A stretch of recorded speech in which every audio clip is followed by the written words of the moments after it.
So, Your Excellencies, business leaders out there, officials, members of the media,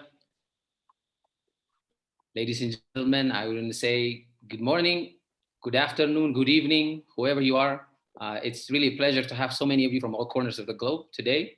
We are talking, after all, on a very important and timely topic of COVID-19.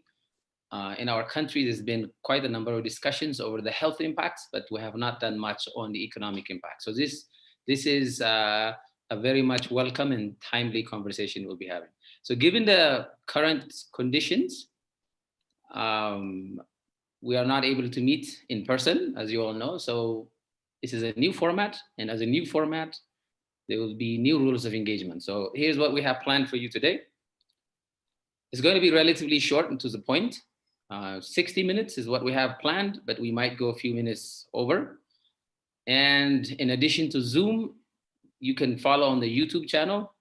So the conversation will be live streamed through the YouTube channel.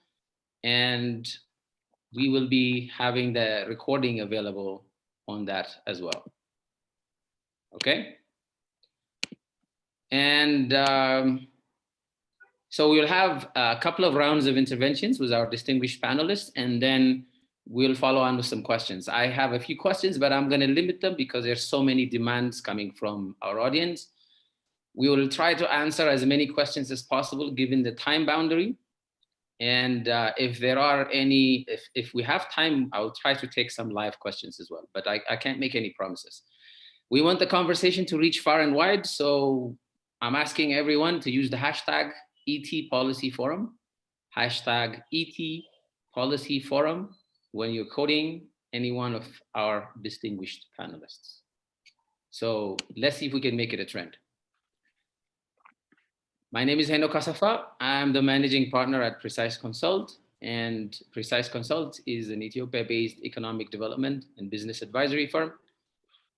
I would like to also acknowledge our partners, Flawless Events, 251 Communications, and Gazebo International, who collaborated with us to bring you this conversation today.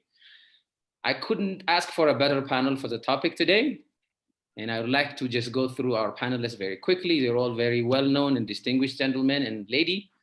His Excellency Dr. Eyob Takalin is the State Minister of Finance, and he's been spearheading Ethiopia's economic policy response to the challenges of COVID, and he's the right person for us to have here for this conversation. His Excellency Dr. Ephraim Lemango, he is now the commissioner of the recently created Jobs Creation Commission, a very important commission looking to increase jobs, but then given the current conditions, probably playing defense, and his commission has gone out to do some work looking at the impacts. We'll hear from him.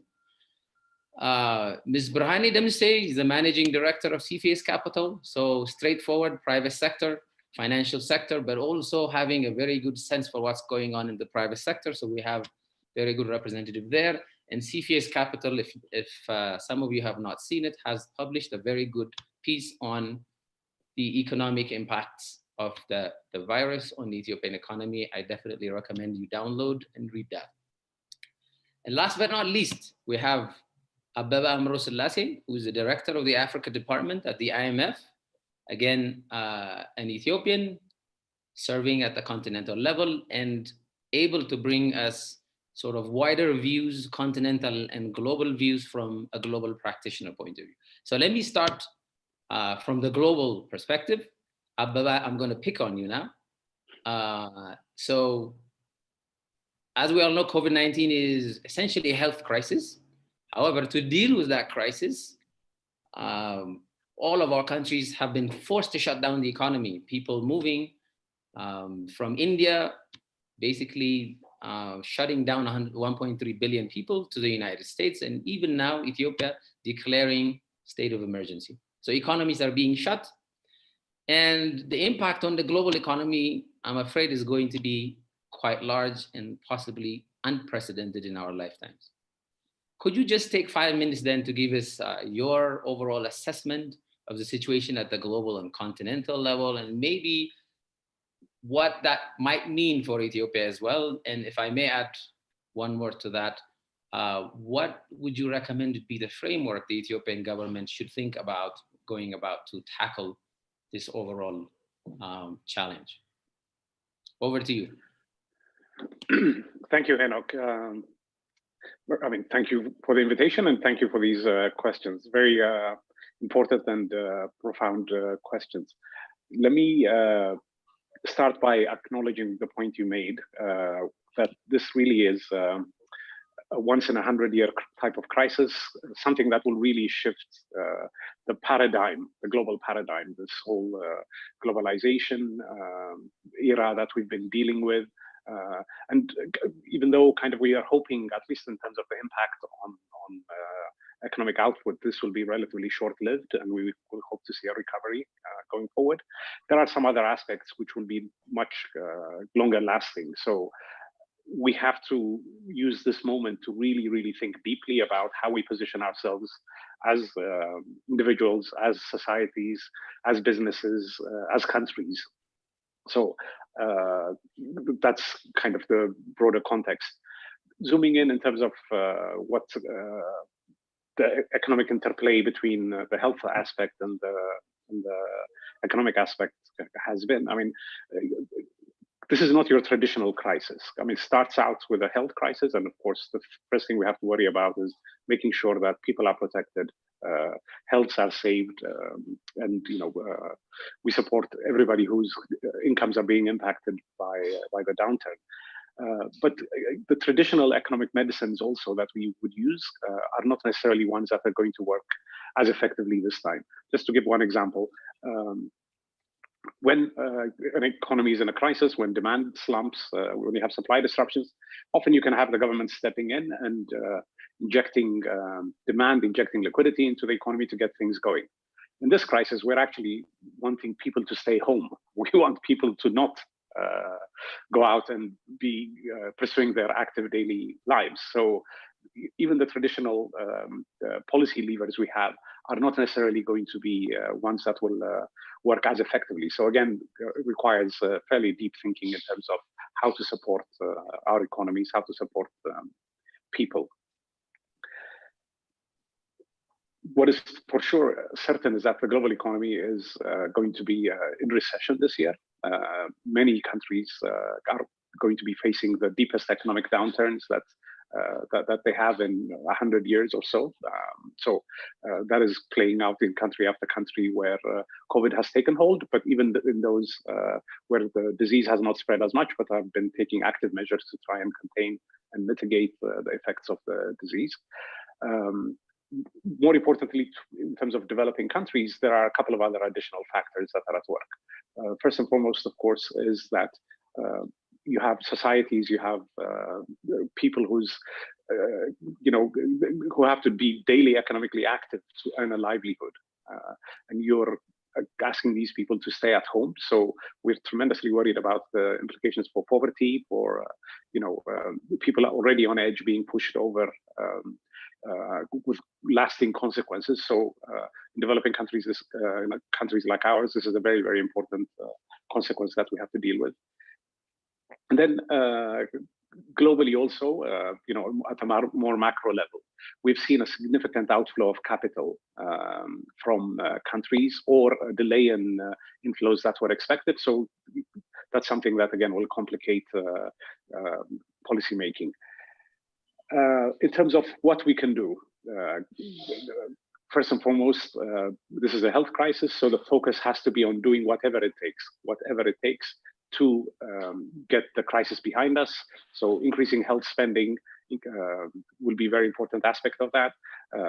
Second, also important will be to look at ways in which we can support people's incomes. One thing that is problematic in a lot of African countries, of course, is that you don't have existing social safety networks. You don't have the kind of automatic stabilizers by way of social security payment, unemployment benefits that would kick in. So creative ways need to be found to provide support directly to people, whether it's food handouts, people paying electricity bills and the like, maybe foregoing electricity payments to small and medium-scale enterprises, maybe targeted tax holidays. So a lot of creative thinking is needed in terms of how we can support people and households whose livelihoods are being impacted. So those two, I think, are the immediate policy response. In terms of more macroeconomic policy response and aggregates, I mean, we've been making the point that, notwithstanding the fiscal constraints, notwithstanding the debt considerations, this is a time to allow automatic stabilizers to operate. So, the tax decline that many countries are going to be seeing as a result of economic activity being shut down should be accommodated in wider fiscal deficits.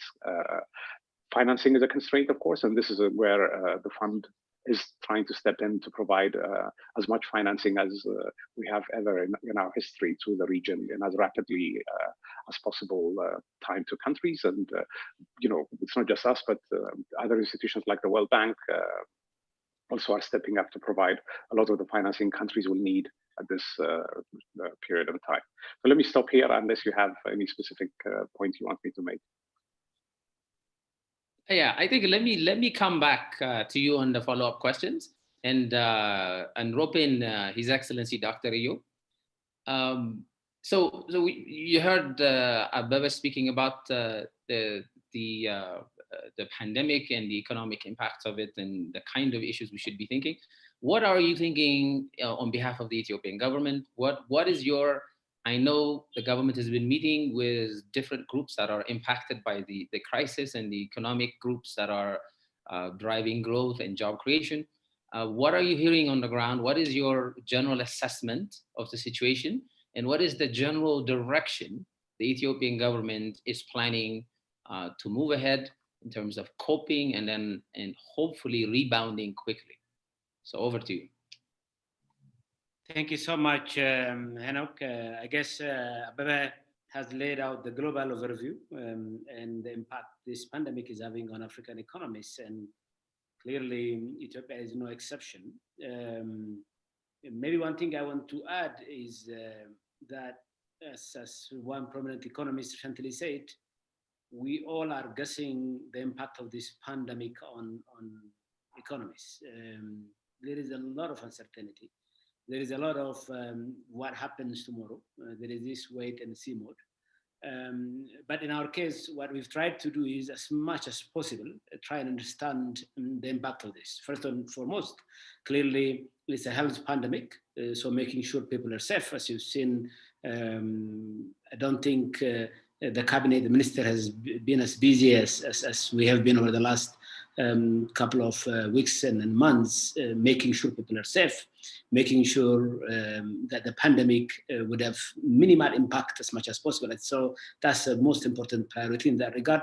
I think responding to the health needs, making sure the Ministry of Health has everything at disposal is something that the government has been doing. But equally, this is also an economic crisis. So the first effect of the crisis came in with our relationship with the rest of the world. Clearly, as trade volumes have plummeted around the world, we've felt the impact already. The most important, I think, limitation is on people to travel around the world, and that has impacted the hospitality industry heavily. And our airlines, as you know, is one of the biggest airlines in the world, has gone through a lot of difficult times, thrived, but this one is really tough. Recently, as the airlines has reported, more than 500 million losses in just the last few months. And the numbers are counting by the day as cancellations increase. So in that conversation you mentioned with key stakeholders, what we tried to do is to sort of understand how they are faring with this global crisis. And we found very, very valuable inputs. I think the most humbling one is this sense of solidarity. I think businesses were saying these are difficult times, but it will come to pass. And we have to show a concerted effort to make sure livelihoods are protected, and we have the right preservation strategy, to sort of rebound as quickly as possible. And we found that to be in line with the government's thinking. So in that regard, our first response was to support sectors that were heavily hit: hospitality industry, the export industry, both agriculture and manufacturing exports. As you know, industrial parks are not exporting at all. Flour, for instance, which was, destined to bring in about 400 million USD this year, an amazing growth trajectory over the last couple of months, is now facing serious setback globally. So we've responded to those first set of hardly hit sectors. But as Abbe was mentioning early on, I think this is going to affect everything as we know it. The people are at home now. Domestic activities have slowed down. And the most hit sector is the service sector. As you walk around Addis, you see that most bars, restaurants are even when they are allowed to open, are empty. People are now walking into those. So our focus is now, how do we support these MSMEs, these small businesses? How do we make sure people would fare through these difficult times? In Ethiopia's context, we have significant amount of vulnerable population. As you know, about 8.5 million people are on safety nets. But now, because of this crisis, the number of people that would be put in a very precarious situation has significantly increased. I know Ephraim is on this panel. He can mention, Dr. Ephraim can mention the job loss. But as a government, what we're trying to do is make sure people can eat and stay at home during these difficult times. That is the most important response.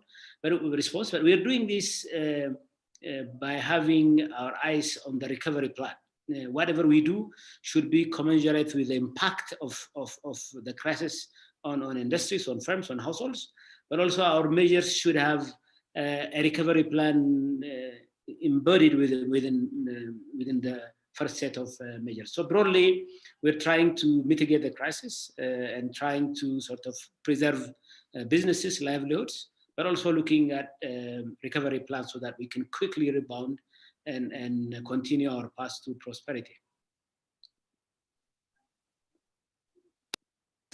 Excellent. Thank you, Excellency. I'm going to come back to you and Abebe on a bit more statistical-oriented questions, and maybe even thinking about the informal sector, people living on daily labor, the people that are off the radar, and perhaps this is even a better question for Dr. Ephraim, who would understand this a bit better. In our country's history, the private sector, as a formal private sector job creating, has not been that big for a very long time. But his commission and under the Prime Minister's office has been doing a lot of work to get the private sector to grow and create jobs so that you have formal private sector jobs. But for now, we have very large portions of the economy, large numbers of people living on informal day-to-day activities. It's really a big question on how to understand what the situation is out there and how we might be able to respond. So I'll come back to you on that, but then let me jump off to Dr. Ephraim. Excellency, if you could simply tell us, you've done a fantastic first round assessment of the impact of the COVID and health and economic crisis on the Ethiopian economy and on the job creation or losses. And then you have also come up with some very interesting possible policy directions that might be adopted. So if you could take 5 or 6 minutes and tell us the key points of that study, that would be fantastic. Over to you. Thank you very much, Enoch. Thank you for this very important panel. That so far we have been heavily talking about the health impacts of COVID, but I think there is a considerable impact on the economy and jobs and incomes of individuals.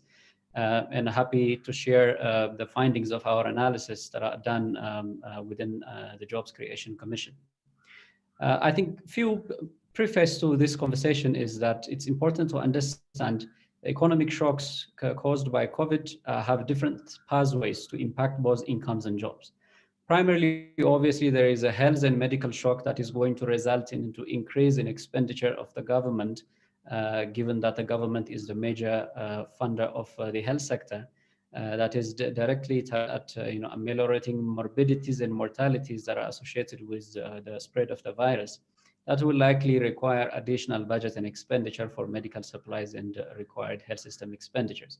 But the second and most important thing, which comes as a trade-off to containing the spread of the virus, is obviously we are taking measures such as social distancing measures. And at the same time, in addition to social distancing, there are several containment measures that could range from a primordial level of physical distancing up to a level of a draconian level where everyone is asked to sit at home. I think in Ethiopia, we're eyeing somewhere in the middle or perhaps a little lenient sort of current containment measures. This will definitely have an impact in consumption levels and of course expenditures made by each and every household. But the containment and self-distancing and particularly social distancing measures are also compounded by the global measures taken by many of our trading partners who we do export and import and many of our trading interventions as well. And of course, the third and most important pathway is that people are likely to have that feeling of wait and see in such times of uncertainty, because we definitely know that we are in uncharted territories and in extraordinary times, which will require extraordinary measures. So there is this tendency of people to limit investment because there are several uncertainties that you would want to be sure. So we have looked into what are the likely job impacts in the service sector, manufacturing, construction, looking into both self-employment, which is much more within the informal economy, and at the same time, the wage employment as well. We have also tried to look into what are the possible, even though most people think these are far-fetched impacts, to look into what would happen even in the agriculture sector, which is in the further rural area. So our analysis shows, given the granular impacts of the tourism and hospitality industry that we have witnessed over the last 2 months period, where there is a considerable decrease of tourist activities that has impacted many of our starred hotels, both in Addis Ababa and also other major cities, which definitely shows you many of them are between 5 to 10 occupancy rate, and those restaurants associated with such touristic and local activities are also facing the brunt of the challenge. And the fact that many of our exports are also to Asia, Europe, and the US and the Middle East, and these countries and continents are also taking such drastic measures of limiting movements and social distancing, and also many of them closing their borders, is likely also to impact the jobs that are likely to be heavily reliant on imports and exports. And we have witnessed that in many of our industrial parks, which these days are compelled to think other measures of coping with the current challenge, because they could not really send their textile products. As we have seen, the apparel industry, the demand is particularly the offline demand for the apparel industry products has considerably decreased. Recently, we have also seen exports to Europe of floriculture, particularly the flower industry, which employs more than 100,000 people, is also considerably affected. Construction, we know it's an area which is where there is huge investment by the government in Ethiopia, but it's also important to keep in mind, medium and small level construction activities are heavily financed by the private sector, and that are likely to be impacted by the wait and see behavior of people not to spend, not to invest with whatever amount of money they have. So we have seen within the service sector, we expect about 300,000 jobs, close to that with our medium level estimate, are threatened. And together, manufacturing and construction are estimated about, we estimated about 1.1 million jobs are threatened within manufacturing and construction. So altogether, we are eyeing in our medium level estimates, it's about 1.4 million jobs might be threatened over the next 3 months period, given that there are also uncertainties about the duration of this pandemic and our ability as a nation to contain it over the next few months.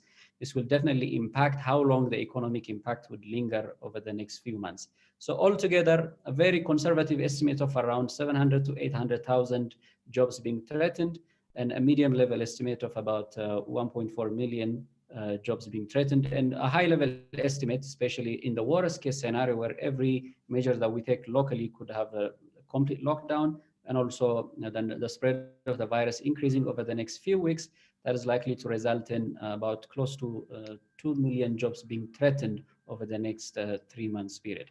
This can change day by day, because there is so much uncertainty in terms of the data, what is happening within the global economy, and whatever measures we are going to take over the next few weeks will determine what is likely to come. If it continues, 6 months, up to 6 months, or even beyond, the impact will likely double, if not increase more than that. But we are eyeing the next 6 months to be the period where there is likely to be a great contraction of the economy and the jobs lost. But at the same time, we're hoping there will be a revival period that would definitely require considerable number of employers and firms to be able to also engage in the process of making sure there is a program where there is, go back to work sort of program in the revival process. We considerably believe that it's important to support firms in a way of making sure that they retain their employees. And this supports could range from direct credit availability by the banks up to a level of postponing debt payments.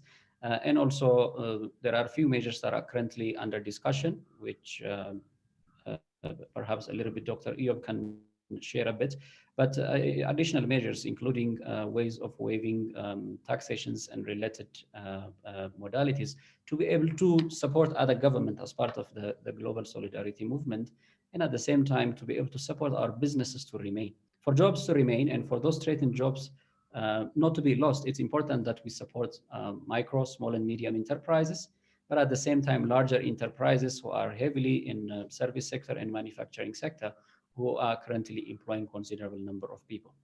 In general, I think it's important to also see that close to 1.9 million people within the urban economy are self-employed, which are heavily in the informal economy. So that these are people like street vendors, service providers who their livelihood depends on a daily level of income. So any disruption to that income would likely push these people into poverty. So the need to address the needs of these self-employed people who will be affected by any sort of social distancing measure or any sort of lockdown measure, that will require us to also further expand our safety net program, which currently has about close to 8.5 million people in rural areas, but at the same time, close to 600,000 people in urban areas. So those people who go to poverty are likely to require support through safety net programs, at least to support their livelihood. Finally, I think agriculture is also an area, even though might likely be impacted at a later stage, it is heavily, if there is an impact in agriculture, it is mainly through the spread of the virus within the rural part of the country, which might definitely affect the possibility of many of our farmers to operate, particularly in the planting season, the upcoming planting season in a month plus period.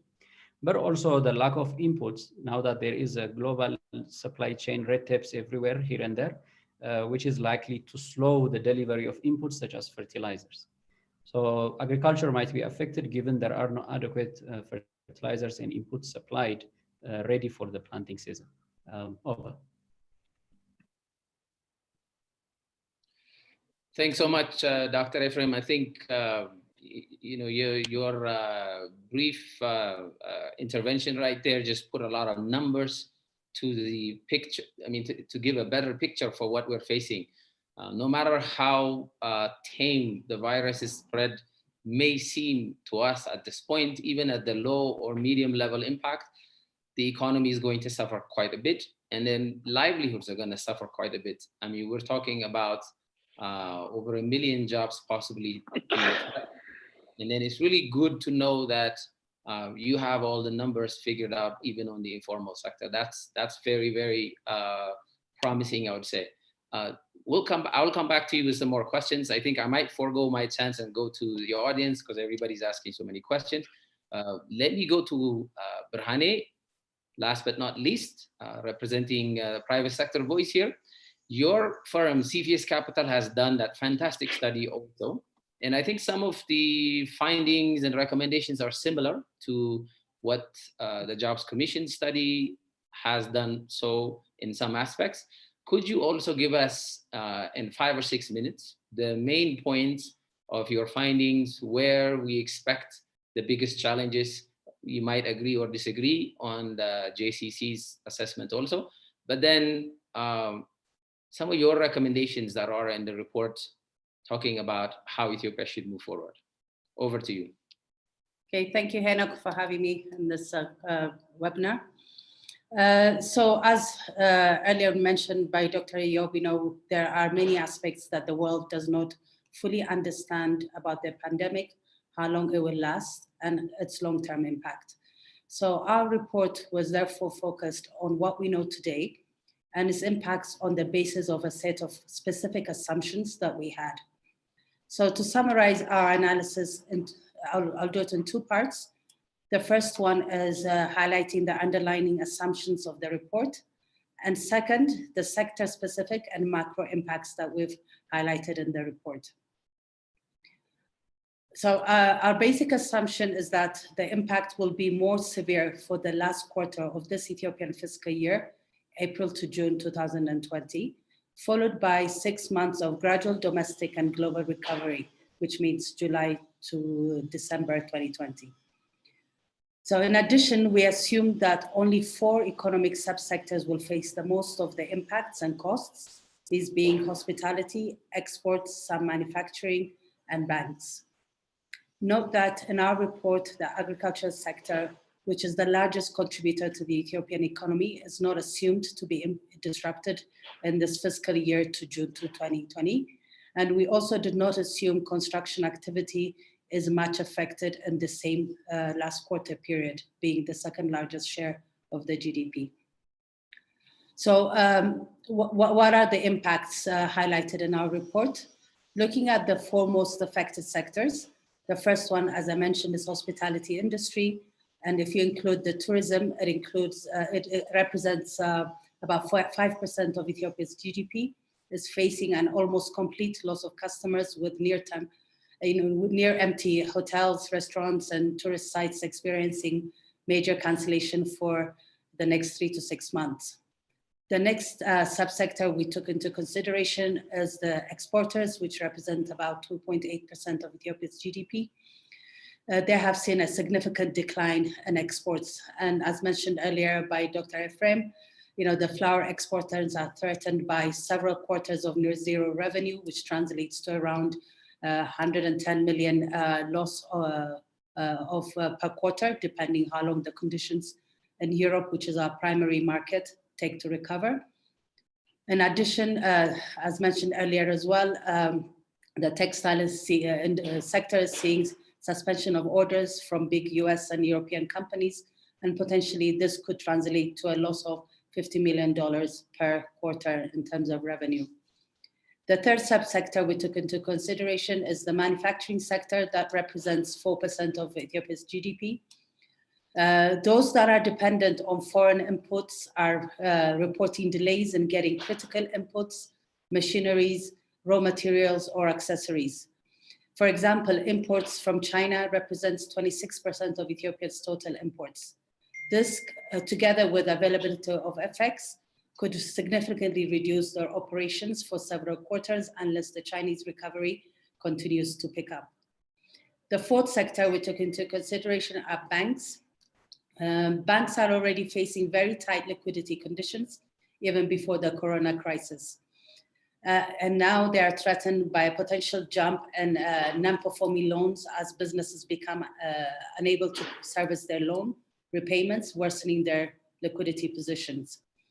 So based on these 4 sectors, the report estimates that a figure of around 15 to 20,000 firms could be affected, and between 750,000 and 1.5 million jobs could potentially be threatened, which is the same figure or similar figure to what Dr. Ephraim just highlighted.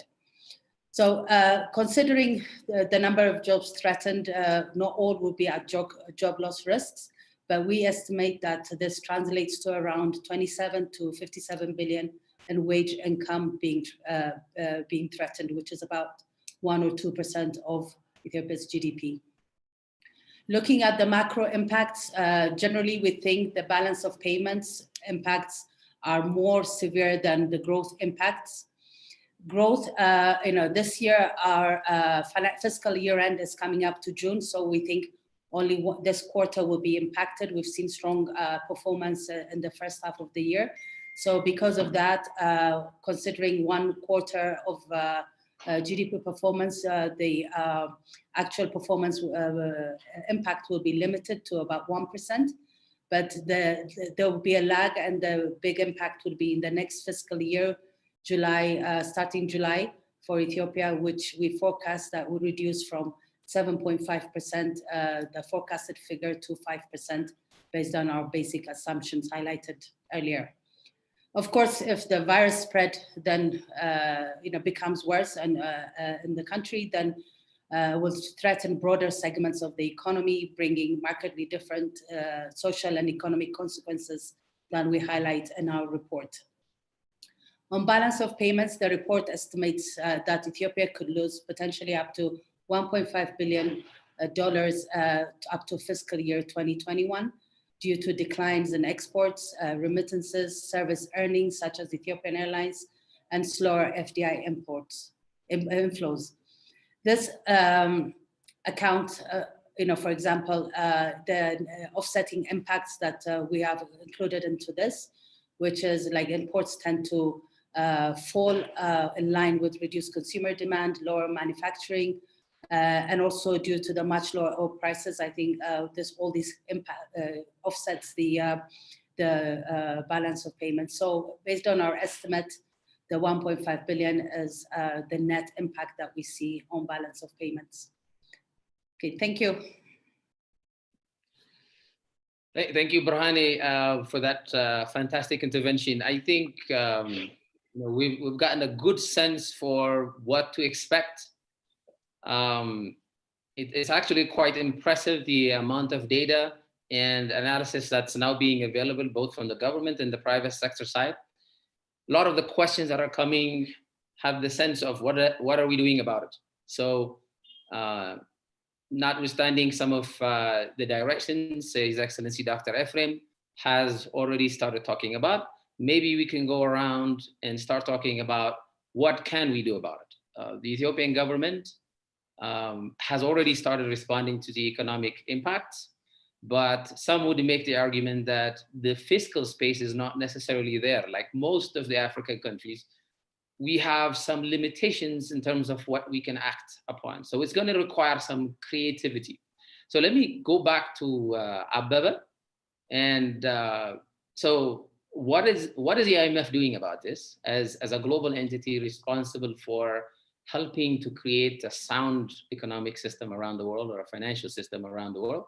What are the measures the IMF is taking, and what can we expect from the IMF in terms of support to Ethiopia?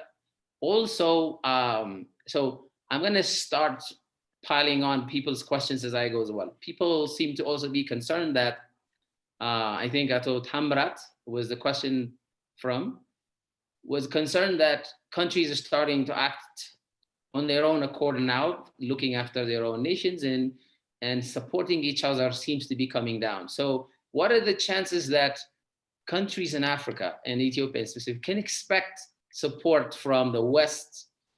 All the promises that the IMF and World Bank and other donors have committed to, what are the chances that they will renege or delay those commitments? So this is a question to you, Ababa, and partly to you, Excellency Dr. Eyob, as well. Over. Thank you, Henok. So, in terms of the policy response that's required and the advice we've been giving, I laid out a little bit earlier what we think is the right way to proceed. And really, as I said, just to very quickly, points touched on also by Dr. Ephraim and Dr. Eyob. This is a health crisis. This is a threat to people's livelihoods, and those have to be the priority. And fiscal policy, monetary policy have to do what is feasible to try and protect those as much as practicable, as much as financing will allow. And we're not just saying that, but also putting resources behind it. So with almost every, we have so far in just sub-Saharan Africa, 32 requests for financing, which we are processing extremely quickly. And in the same vein, we will be providing support for Ethiopia, and very shortly. So we're discussing under discussion. Now, you highlighted the fact that the policy responses in sub-Saharan Africa, in really many parts of the developing world, will be constrained by the fact that going into this crisis, there were existing vulnerabilities on the health sector, of course, health systems being weak and the like, but also on the fiscal side, governments having elevated debt levels, governments having elevated fiscal deficits already. So when this crisis hits, it complicates the policy response. Our view remains that notwithstanding these constraints, notwithstanding these considerations, at least in the near term, the right thing to do is allow fiscal deficits to widen. Issues like debt sustainability are more of a medium-term issue, and we really cannot ascertain that until we have a clearer picture of what the recovery is going to look like. So in the near term, you have a lot of countries that are going to be in a gray zone about whether the future of public finances is healthy, or drastic adjustment is going to be needed going forward. That we can come to once the crisis is behind us. The right thing to do right now is to support economies, to support livelihoods, to get this crisis behind us. If this crisis is not behind us, as a former colleague has said, we will have more than debt sustainability issues to worry about. So the right thing to do is really deal with the pandemic. You also raised a question about the concerns that this has raised about how countries are interacting with each other, threats to globalization, multilateralism. In some cases, we've seen hoarding of certain items. As I said, frankly, we've been trying to make the case that COVID, this awful disease, doesn't care whether you're in Addis, Nairobi, or Bangui, or Paris. It is a global pandemic, and unless you address it everywhere, it's going to persist. It's going to come back and haunt other countries, as we've already seen in many cases. So this is why also, I think the international community really has stepped up to provide us with additional capacity, additional firepower to be supportive at this time. So do not underestimate how much support there has been from the international financial community to ensure that we could respond very rapidly within the fund. We've done quite a lot of reforms to, for example, double the amount of resources we can quickly give to countries with no programs attached. So there is quite a lot of momentum. Will it persist? Will it last? Question mark. Let's see. But I think the immediate response has been to allow us to move forward as quickly as possible. One last point I want to make. The reason why the international community also needs to step in to offset some of the hits to the balance of payments that Brahani highlighted is exactly to stop liquidity issues, which is the case in many cases, the liquidity challenges becoming solvency issues.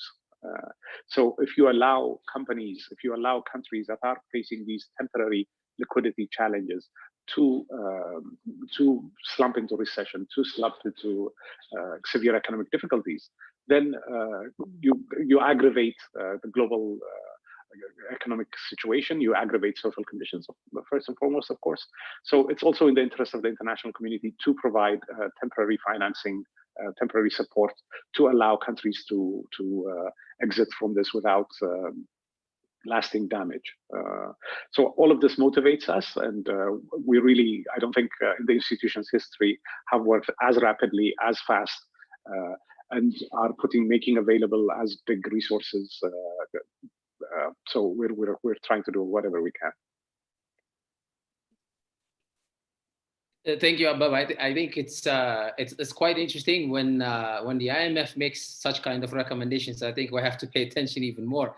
This is somewhat contrary to what we normally hear from the IMF, which usually recommends discipline in fiscal matters, very much so, to watch inflation, to watch debts. So it's kind of refreshing, but it's also scary. Two things. One, as my boss says, this is not your grandfather's IMF. And then second, really, it really speaks to the enormity of this crisis that we are facing, and it's across the board. No country is going to be spared.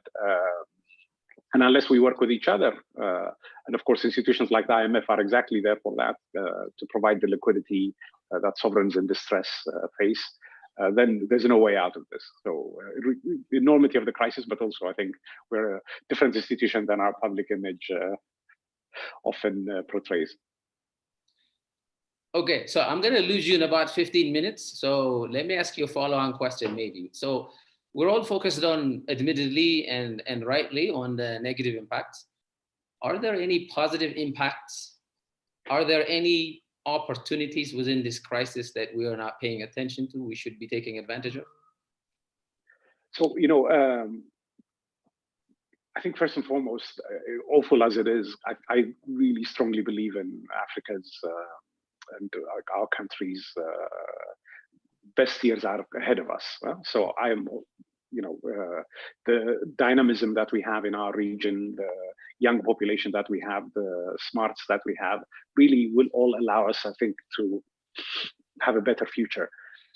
The key issue is like how to get to that quicker than would otherwise be the case in the face of this, awful shock.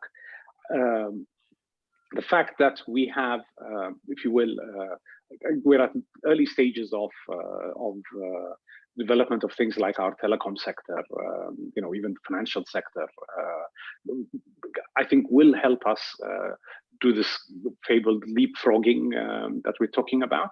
And it's amazing how in the context of crisis, we're finding new ways of working with each other, including this discussion that we're having, of course. I've been incredibly amazed at how much work we could do without being at the office also in our case. So I think these things are going to be creating new ways of doing work. I think some aspects of what the crisis has brought about will have really long tails.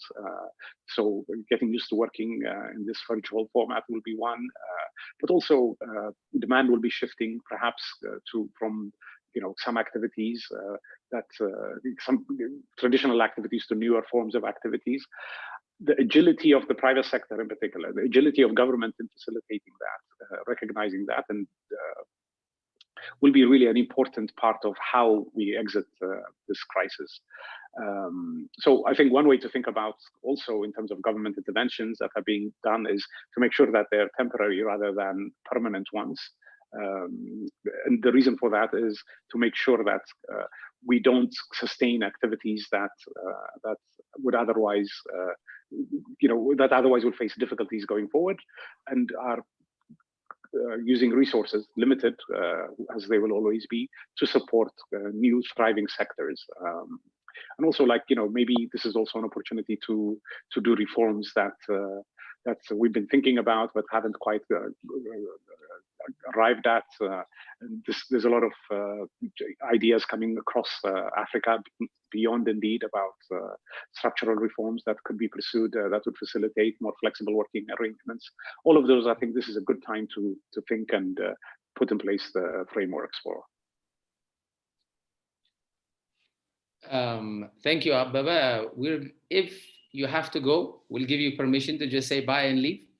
I don't want to hold you. I know you have to go to another meeting at 10 o'clock your time, 4 o'clock our time. So thank you for giving us your time and your insights, and hopefully we can have you over for more conversations like this now that we're working in the digital economy. And one of the things that we're hearing is the post-COVID world is going to be more digital, and it's a lot of the questions I'm hearing here as well. And if Dr. Eyob or Dr. Ephraim want to pick it up as well, because all the IT practitioners are talking about how Ethiopia is far behind, and this could be an opportunity also to jumpstart that economy, to create jobs and empower growth as well. So it's definitely a very interesting time. It's very difficult to think about positive things, but as they say, never let a good crisis, never waste a good crisis, as they say. So while we're dealing with the negatives, I think we should focus on the positives as well. So thank you, Ababa. Thank you. So let me go to His Excellency Dr. Eyob now, and so if I may, I will head out. Huh? Okay. Thank you, Ababa. Bye. Bye. Thank you again for the invitation. I see. So you've heard, I think you've heard, you had your assessments, and we've also heard from the rest of our panelists on, even with specific numbers, what the crisis is likely to mean. As you rightly said, nobody really knows for sure. So how are you responding? You've started already. People are wondering two specific things. First, how is all of this going to affect the government's homegrown economic reform agenda? How is this impacting your timing? How is this impacting the government's plan to act on the privatization? All of these things are being impacted. So that's the first question. How is this being impacted? And then the second question, and again, I'm summarizing a lot of people's question here. Second question is, what interventions, follow-on interventions? It's good that the government has started, but given the scale of the job losses and the scale of impact to businesses, what follow-on responses can we expect from the government supporting SMEs, supporting companies to keep their employees, and some of the sectors that are critical for Ethiopia's growth and job creation, but also foreign currency attraction. So let me throw that back at you, and we might have more questions. So I hope you guys will have a few more minutes after 4 p.m.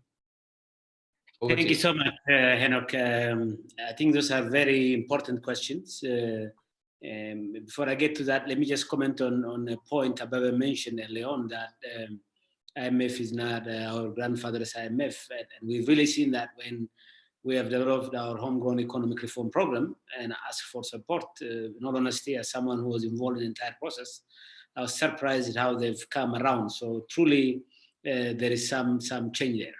In terms of encouraging local ownership.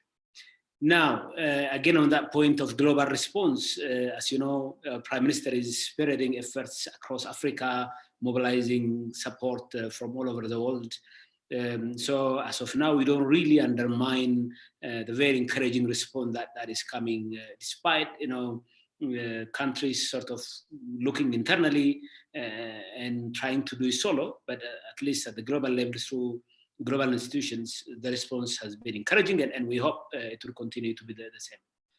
On the reform, well, Henok, I don't think this pandemic, cannot come at any worse time than this, to be honest, because look at what we've managed to achieve over the last couple of years. This country is transforming meaningfully in all fronts. On the economic front, we have had a looming financial and economic crisis. We've come out of that. And on our homegrown economic reform, we have achieved significant results on the macro-financial, ensuring macro-financial stability, showing a credible path to the distortion in the forex market, the shift to the private sector, the rebalancing. The credit to the private sector has increased by 85% over the last quarter alone. And also on the sectors, in some key sectors, the amount of transformation we've seen is phenomenal. Agriculture, a sector that we've not touched at all, is now really a promising and a flourishing sector. Our lowlands are put to farming, significant productivity increments in highlands. Tourism, a sector that we've sort of neglected for a while, kind of hiding our tourism treasures, is reviving. Look at what is happening at Ntoto. The mountain that you've been seeing all your life, Tohenok, is now turning into an attractive tourism site. But this is just a sign of what is happening across the country. I was in Koisha the last couple of weeks looking at one completely different source of growth, or in parts of Oromia, as you know, an industrial export processing zone is going to be established, which means another Dubai is in the making here in the neighborhood, close to Addis. So while we're working on these transformative reforms, we have really seen this major setback because of the coronavirus. So yeah, it would impact some of our activities. And that is why, as I said earlier on, we can't afford to sort of leave a lasting shock onto the economy, because we have too much to lose if we do that. So in that regard, our focus is entirely on mitigating the impact of the pandemic by keeping people safe. but equally importantly, preserving livelihoods, and preserving firms' activities is important. That is why the first set of economic measures was to inject liquidity through private banks. Why? Firms that have faced a shock can now go to their banks, get some debt relief, some debt rescheduling, and also additional access to finance when they need to pay their employees. So the overall, maybe if I can put it this way, the overall focus of the government is how we make sure there is a shared responsibility across every individual, every firm, and then as a government. I mean, this is not the US. I mean, you can't go to the Congress with a $2 trillion stimulus package and send checks across individuals. But there are things that we can do. We can definitely map out the most vulnerable group. And I think the most ambitious mapping we've done. Now, in all parts of Addis, every neighborhood, every block has been mapped out. And we know who are people that are highly vulnerable, people that have had different livelihoods that is dependent on their daily movement. And a master plan has been developed on how we respond to this, on how we make sure people can eat and live, sustain their lives. But also for SMEs, as Dr. Efrem was alluding to, we're looking at a comprehensive package. How do we make sure we can preserve firms as well? Because if they die, then the recovery will be much, much longer. So in that regard, the focus areas is, again, how do we share their costs when they want to keep their employees and when they want to sustain their businesses? In that regard, what is in the making is additional liquidity injection, some sort of cost sharing on employees' salaries, probably sheds. As you know, these small firms rent sheds with a significant amount of cost, and supporting them for a couple of months could probably help them live through this difficult time and then rebound in the course of a few months. Now, what is our assumption here? What we are assuming is this epidemic will be short-lived. The concerted effort that we are making in minimizing the health impact would work because we cannot really afford something that lingers on for months or for a year.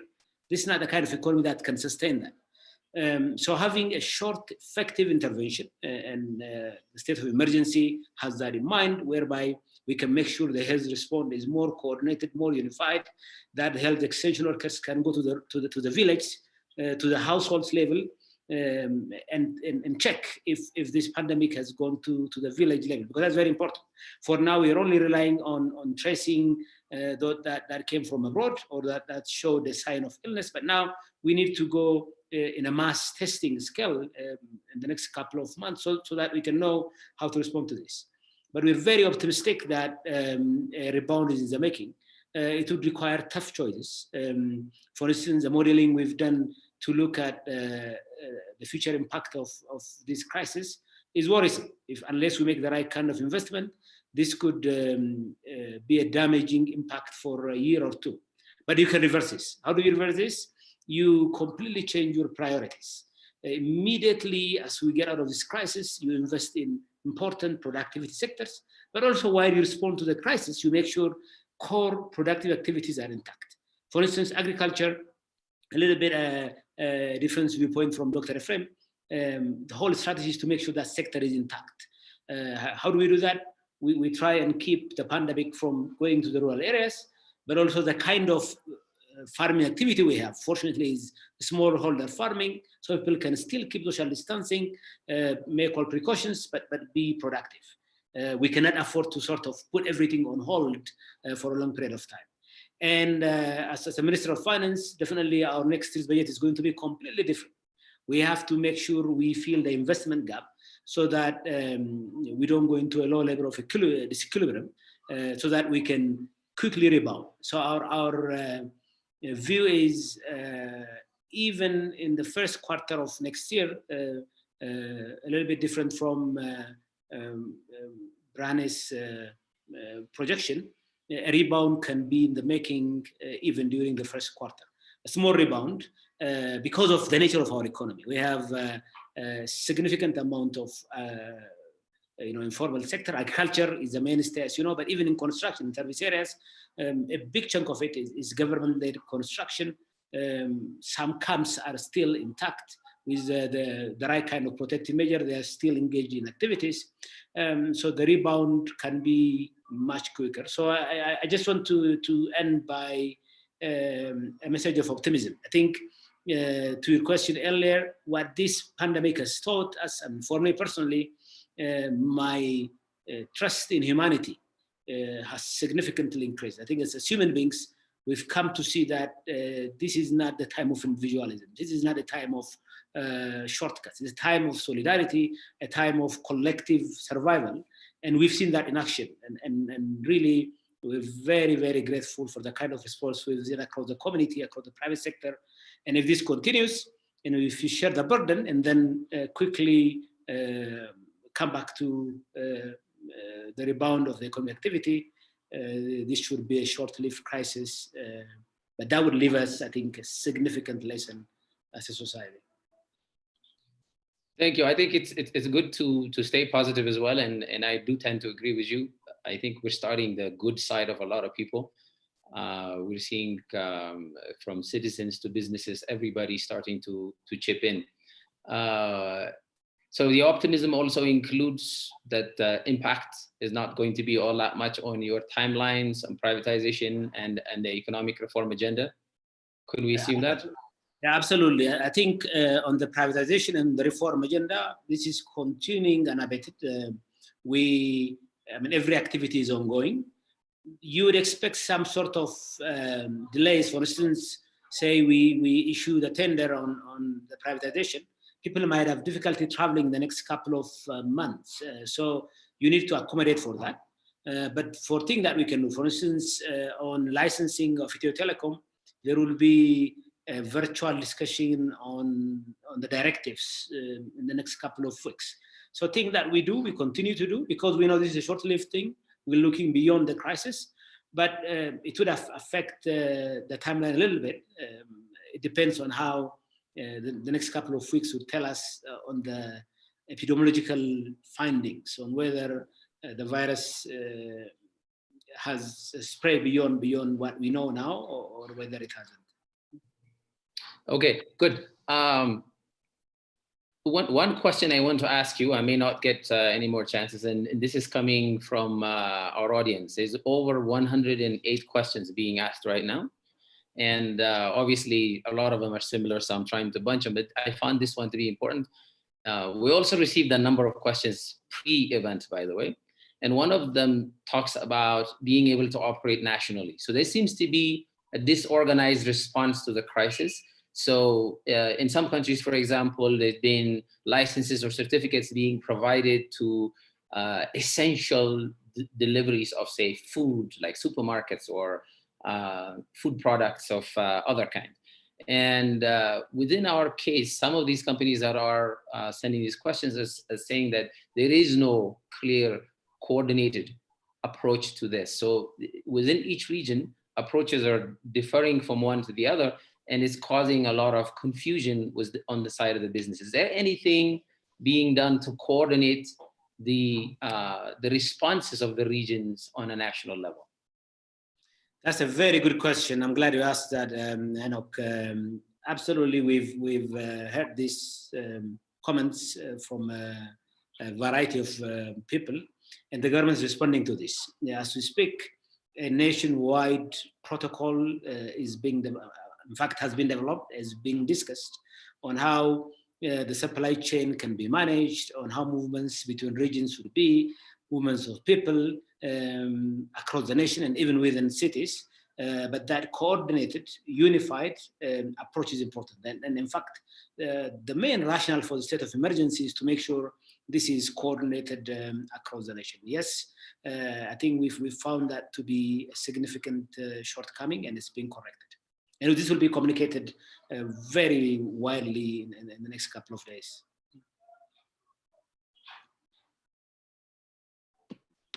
Thank you, Excellency. I'm going to move on to His Excellency Dr. Ephraim too.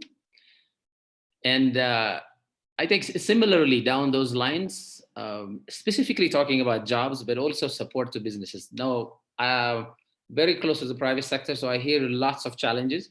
You know, the last couple of years have been sort of tough on the private sector, even before the COVID crisis has emerged. As you know, even though we were, as Dr. Eyob was mentioning, we were moving away from some of those serious challenges and finding some solutions.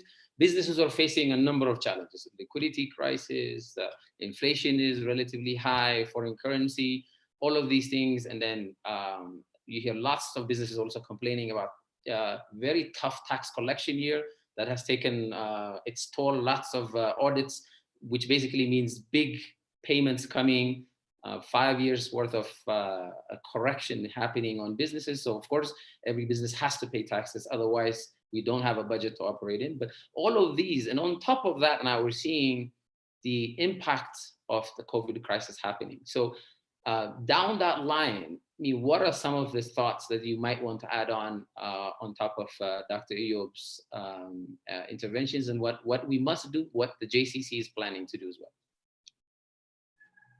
Over to you. Thank you, Enoch. I think it's very important for all of us to understand there are key issues that will need to be answered while we address the needs of businesses. As most of you are aware, that over this year we have had a plan to create about 3 million jobs, considering the high rate of unemployment in urban areas, and of course the high rate of underemployment and unpaid employment in rural areas. We have noted that over the past 8 months within this fiscal year, we have got to about 1.8, 1.9 million jobs, close to 35% of them being temporary jobs with a great possibility that they might get lost. But it's important to see that from now on, it will be very difficult to continue with the same speed and rate of increasing the number of new jobs created. So there is a bit of re-strategization about on how we can continue doing business in terms of supporting micro, small, and medium enterprises, which are the key growth of engine for job creation, on top of additional larger enterprises creating additional jobs. So the next few months, particularly the next 3 months, there will be a great emphasis towards supporting already existing and operating enterprises with a greater essence of making sure that they continue to operate and they continue to retain their current number of employees. We estimate there are about 800,000 micro, small, and medium enterprises. Of course, about 800,000 of them are micro enterprises. But small and medium enterprises, which have sustained several shocks the last couple of years, are the ones that are likely to remain operating well and which require support. But micro enterprises, which also have been established by the credit they have obtained from microfinance institutions, the need for survival of these micro enterprises is quite very important, because any sort of insolvency or bankruptcy in these micro enterprises would also lead to a financial crisis within the microfinance institutions, and for small and medium enterprises, even larger enterprise as well, leading to a financial crisis if many of them become insolvent. So our current focus is, one is primarily to decrease their expense, which is, as earlier being stated, that a considerable number of micro enterprises and small and medium enterprises receive support from the government. And that support includes, very discounted shed rent, and at the same time, availability of land, and of course, several additional technical supports. So there is a good likelihood, we have been in discussion with regional presidents and regional job creation bodies, for small and medium enterprise and micro enterprises, most of the shed rent will be waived, at least for the next 3 to 4 months period. And that would also be, there are also a few decisions under discussion, including postponement of debt payment for many of those who received credit from microfinance institutions. So at least 3 to 4 months period debt postponement, which would lead to a little bit additional finance at the hand of these enterprises, which could further translate into paying salaries of their employees. And there are also additional discussions in terms of availing, offering a sort of an income tax discount, or waiving the income tax that is paid from payroll, and at the same time, other sorts of taxations as well for these businesses. At the end of the day, this is for the survival of the next 3 to 6 months period. But in terms of revival after the 6 months period, which would definitely require additional financing in terms of ensuring there is credit facilities in place, preferably with a quite discounted rate. So these all alternatives are already on the table, and some of them have already got a decision, which are likely to support micro, small, and medium enterprises. I think along with this, there is a need to understand that the impact of any spread of the virus in any community, the majority impact would be by the health system, which is obviously the expenditures in the health system, and also the shortage of several commodities, and of course, several human resource needs that will come along with that. But it's important to understand, as the crisis looms and as the crisis expands, out-of-pocket payments of each family will increase. This out-of-pocket, which is a required payment for each and every household to be able to serve those who are sick in each household. And this will further compound,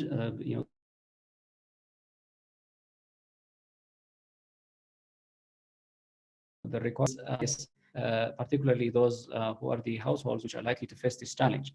So economic crisis will end up as a household crisis. And the household crisis requires a great safety net. Ethiopia, even in Africa, has one of the largest safety net programs that caters about 8.5 million people. So in rural areas, this will continue, but at the same time in urban areas, which we already have through the urban safety net program, about 600,000 families benefiting from this. This will expand depending on the number of people, particularly those who are self-employed, who might likely lose income, and also those who are temporarily employed and low-skilled individuals who will succumb to the usual layoff whenever the crisis looms. So expanding the safety net will be the greater opportunity in here. I think finally, I would like to speak about the opportunity that this crisis might avail, which is primarily in the technology side. Even in the most accustomed nations such as China, the older generation had no much use of systems such as Alipay or WeChat Pay. All this have been compelled to use during the lockdown measures.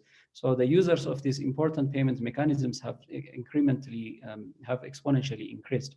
So we are also seeing it in Ethiopia, the pressure to use technology, including electronic payments and electronic, distance, remote working, remote learning. All these are new avenues that could definitely add additional productivity into the system that we have.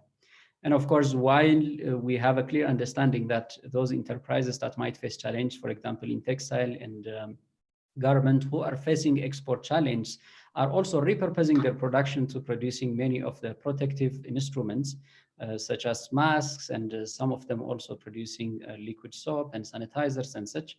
These are opportunities, but it is important that we do not overestimate the opportunities that are availed, because the crisis is quite huge. Even though we have the optimism, I see that many people see, okay, because many of the companies are also repurposing production, there will be a lot of income and jobs can be retained.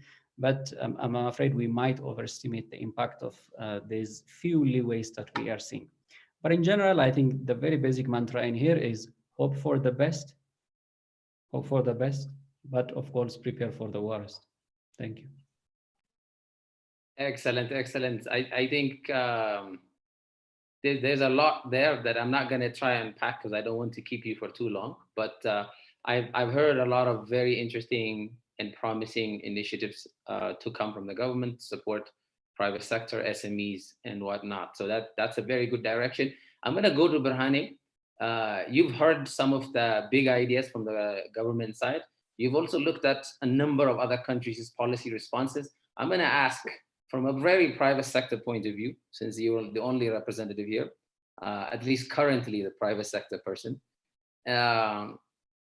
what, if you can pick one or two countries where you've seen very good interventions, where the idea might be promising for Ethiopia to adopt, and what you also think about some of these directions that were mentioned by His Excellency Dr. Ephraim and Dr. Eob. Okay, thank you, Henok. I think both of them have mentioned some of the intervention that we've seen in other countries. For example, India, they gave a good example of providing like direct support to the poor, like food items, and giving utility bill deferments for 3 months or so, which we thought like was interesting. And I think that, as we heard today, the government is also thinking about that. But the other one, from the African perspective, for Ghana, for example, they have provided special life insurance coverage, for example, for 10,000 health personnel who are in the front line, working on the COVID response to protect their livelihoods. And also working with local charities and faith-based organizations to deliver dry foods and home meals to vulnerable communities, getting the communities involved in supporting the big macro effort that the country is doing.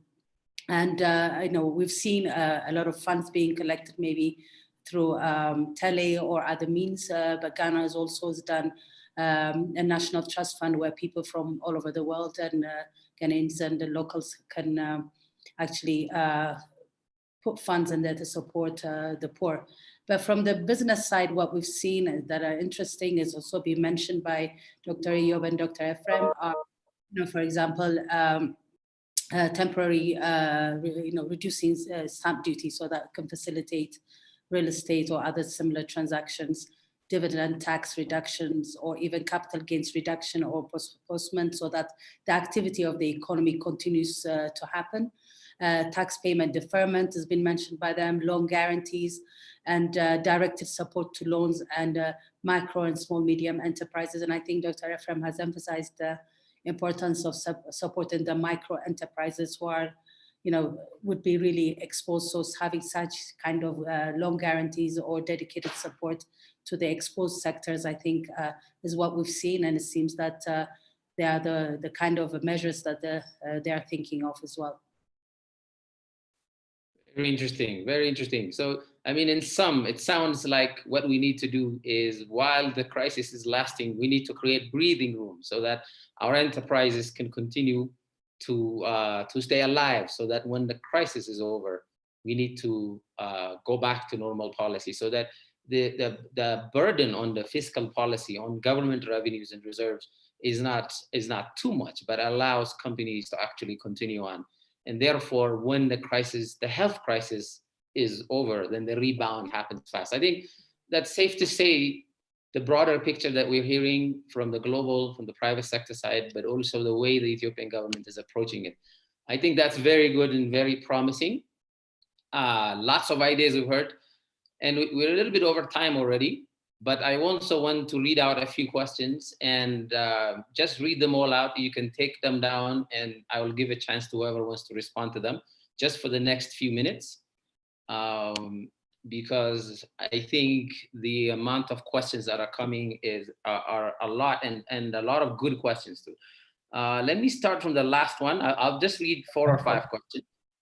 Just before that, yeah, because it's likely to close after reading the questions, I just wanted to mention one very important plan that we have as a commission is, even though most of the estimates that we have now are based on assumptions, because data is quite limited, we are now finalizing preparations to conduct phone surveys to selected firms based on randomly selected firms, which can help us to understand the impact of the current crisis on jobs and retention. So assuming that many of the audience on this webinar will be likely people who have enterprises and who have a direct role in such, I would like to just share this idea that please be ready for that. And we'll be following up with a phone survey with many enterprises randomly selected to understand this impact. And this will be a regular survey that we do on 2 months and on 2 weeks and 4 weeks range. In that case, we'll have a clarity of what is the actual impact of COVID-19 on these specific firms. Thank you. That's fantastic. You've heard it all. So private sector out there, I think you're about to be really listened to. So this is a good time to start engaging government. I've been around for many years when the private sector complains of not being listened to. So now the channels are open. Make sure you're following up. So let me go back to some of the questions. Gabriel Negatu, former director at African Development Bank. Very important question about, first of all, he says, thanks to the government of Ethiopia for the leadership in addressing this crisis. And then he goes on to say the COVID crisis is coming on the back of a major locust invasion of the region. What is being done to ensure there is no food shortage in the next few months, as we have no longer a capacity to import? I think very critical question. Dr. Eleni from Blue Moon, I think some of the questions are essentially answered. Additional question, what about local manufacturing as a response to COVID-19, like production of personal protective equipment that can replace imports? I think this has been touched upon as well.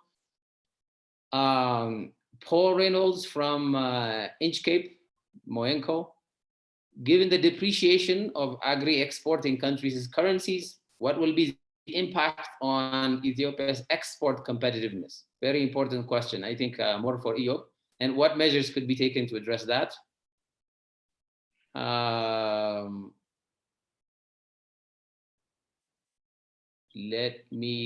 Ato Taddesat Alahun from National Oil.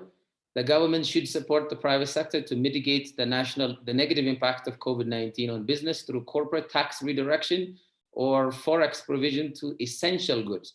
I think most of this has been answered, but the question of foreign currency allocation, again, I hear much complaint from the private sector, even people who are in line for uptake of foreign currency who a year or 6 months they've been waiting for foreign currency, but now the demand is more on essential goods, medical equipment, food. They are not able to switch their LCs, and this is because the system is not very flexible, obviously for reasons of managing the shortage of the foreign currency. But it is an issue that's coming up because some are saying, look, economy is going to be slowed down, no point bringing in furniture, maybe I should be allowed to bring in packaged food or ventilators for the hospitals. So this is a question that's coming back up. Let me take one more question and I will come back to you. I think most have been answered directly. Let me come back to you, and if we have more time, I'll allow more questions to be asked. But I'm going to let you pick the questions to answer to. First, let's start with Dr. Eyob. Thank you so much. I think these are very, very good questions. You said on the food shortage, as I mentioned early on, we actually have a very generous estimate and package. When we estimated about 1.6 billion spending the next 3 months, the health expenditure is about 430 million. The rest goes to emergency needs, including food. And we'll be using the food stock that we have in the emergency stores, but also mobilizing additional amount of resource. So I want to reassure the public that enough food stock is available for the next 2-3 months, and we're working on additional purchase if the crisis continues. But also, one thing very important to note is, as part of this protocol I mentioned earlier on, one thing we have to reassure is that the supply chain is intact, that food products are coming from rural areas to the urban areas, and the role of cooperative is absolutely critical in this regard, and they are being empowered. And with this protocol, there will not be any disruption of the food supply chain. But that is really the most important area of focus. We have to make sure nobody dies of starvation while we're trying to fight the pandemic, and we have all our eyes on that.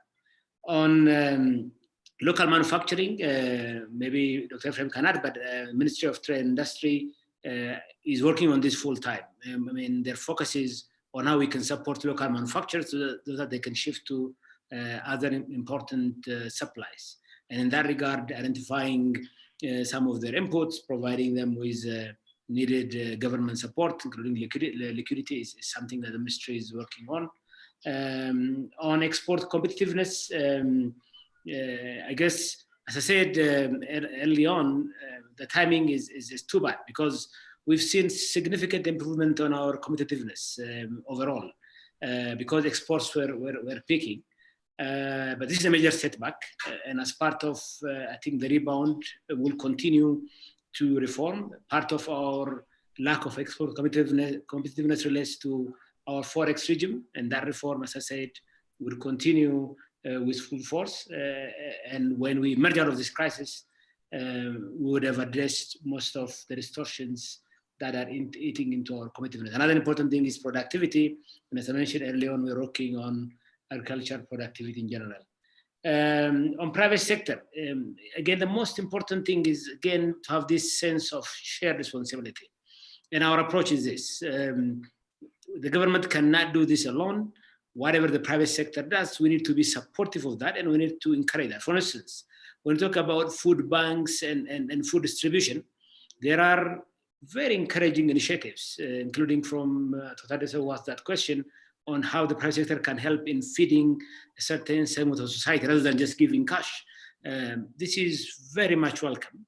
We've already seen this in some regions, but even across the nation, including Addis, this will be something that we would encourage the private sector to support certain amount of people that need to be fed, using their warehouses, using some of their facilities that are not in use currently because of the slowdown. But on Forex allocation, one of the major policy initiatives the government has announced is to create that flexibility for banks to allow their customers to shift their orders. If the banks are not really responding to that, it's something we need to check. But generally, I know banks have been very responsive to this. Some banks, in fact, have completely reduced the fee that they charge for LC extension to near zero at times. So we need to take this with a grain of salt. The banks are, I think, doing something good, but if they need to do more, it's something to watch and advise. Okay, thank you. I could be a step behind the curve in that sense, if the problem has been addressed. So the complaints I've heard was from a couple of weeks ago, and things are moving very quickly. I guess that's a good thing. Dr. Ephraim, do you want to chime in on some of the questions? Or you could also make your last closing remarks. Yeah, and I think specific questions, I have already addressed them, in particular into the support required for small and medium enterprises and also larger enterprises in terms of making sure that they retain their employees over the next several months. But I think it's very important for all of us to think this crisis into not just a short period of time crisis, even though as a nation we're preparing for a maximum of, we can contain this in 3 months period. But at the same time, there is a good possibility that it could go as high as 6 months period if it does not linger more than that. So for any policymaker, one critical item, and for many of the private sector actors, is this crisis requires an action that is particularly delineated into a survival period where the next 3 to 6 months will be the focus, followed by a revival period where we get everyone back to jobs, where we make sure many of the enterprise that have been operating or hibernating or operating at a very minimum level will go back to resume their specific level of engagement.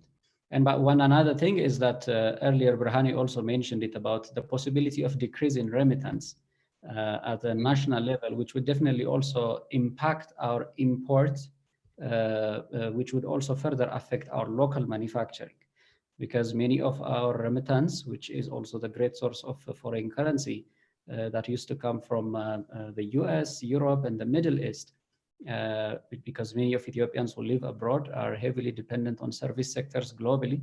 And now that we know hotel, tourism, and service sector is highly affected at a global level, there is a very good likelihood that remittance will decrease, which would affect our forex reserve and further in turn affecting also our import and manufacturing. So we are eyeing a situation whereby there is so much hope to go out of it over the next 6 months period, but it could also end up becoming a cycle of crisis affecting jobs, income, and household level impact as well. Thank you. On that increased positive take from the government side, let me come to you, Burhani. So closing words, but your industry is obviously being affected tremendously. Some of the questions were in fact to that effect. Any parting advice to private sector? How do we cope? What are some of the actions that you recommend businesses take to stay afloat and contribute to the national rebounding, and perhaps even join hands with the government in terms of jointly attacking this crisis? This is a crisis of all humanity. There's also a crisis of all Ethiopians. this is an opportunity to unite private sector and public sector and every single Ethiopian. Any last comments or advice to that effect? As you said, businesses are currently under a lot of pressure at the moment. And then for us at CFIUS, investing in businesses here in Ethiopia have been, this has been one of the main conversations that we've been having with a lot of entrepreneurs on how to cope and recover and move on. So one of the things, I think one of the foremost things I would say is, and to, like you said, working together with the government, is to really first protect your employees by providing safe environment, the required PPE, making operational rearrangements to manage the spread of the virus within the business is very, very critical at the moment. And this is really a message to say, it's time to really take care of the employees so that they're not exposed to the coronavirus spread. The second advice would be, cash is king.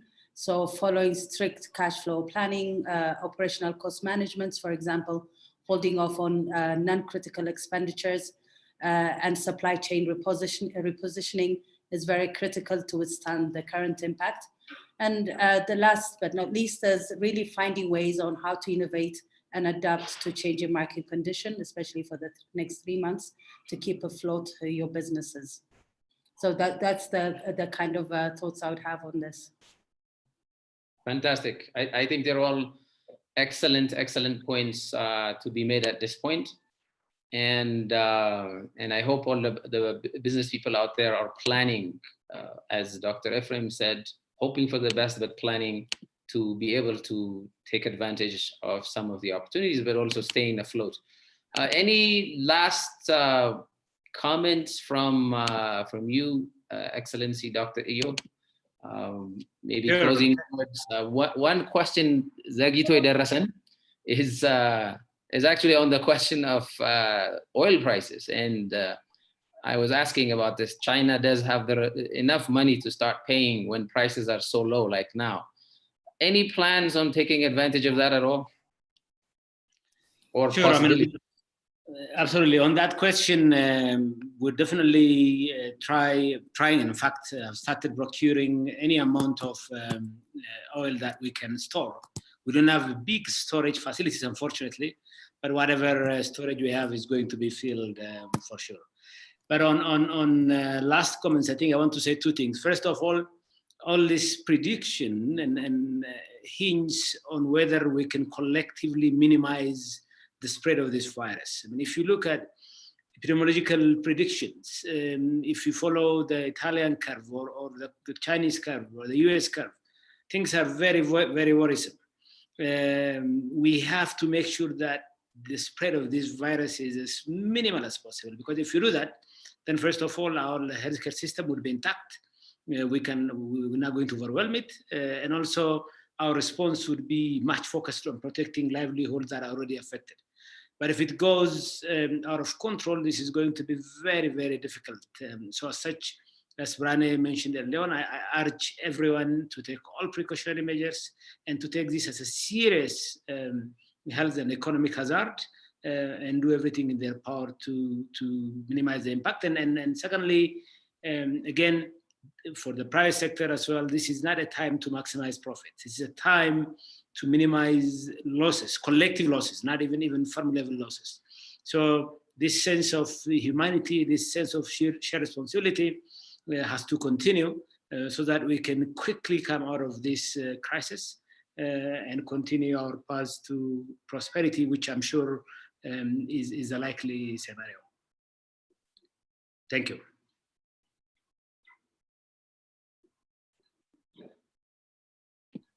Excellent closing points, and I think it's important to focus on making sure the health crisis is contained. And I really applaud your leadership. It's very seldom that I feel so satisfied with everybody on the panel. I think you guys have been a fantastic panel. I think there is we have a very big audience. On top of this, there's about 500 people watching the stream, the live stream on YouTube as well. It tells you the amount of needs and for information and guidance and clarity out there. And I think this panel has provided quite a lot of it. I have one final question I can't refuse for Dr. Eyob. And this is a very important national project, the Great Renaissance Dam. The question is, will we be able to keep up the pace with the GERD to start filling in the coming rainy season? I promise I won't ask any more questions. Sure. Look, we might reprioritize the projects because of this crisis, but GERD, I assure you, is not one of that. This is a national, I think, pride for all of us to make sure this project is completed in time. And as we speak, activity is ongoing. And if there is any disbursement that I would happily sign off, is the disbursement that comes as a request from EP for GERD. So rest assured, we're going to keep the timeline and we'll fill the dam and start generating power with the timeline.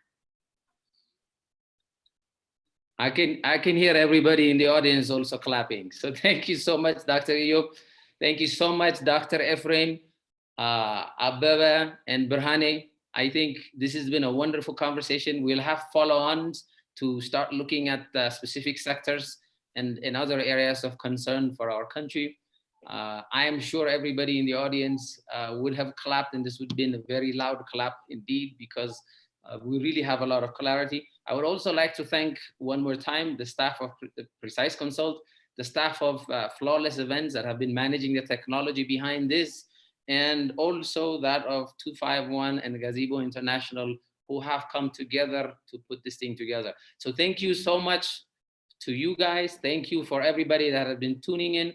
I know there are some questions that have not been answered, but if there are burning and that have to be answered, we promise to go back to our panelists and ask them to answer in writing. Thank you so much.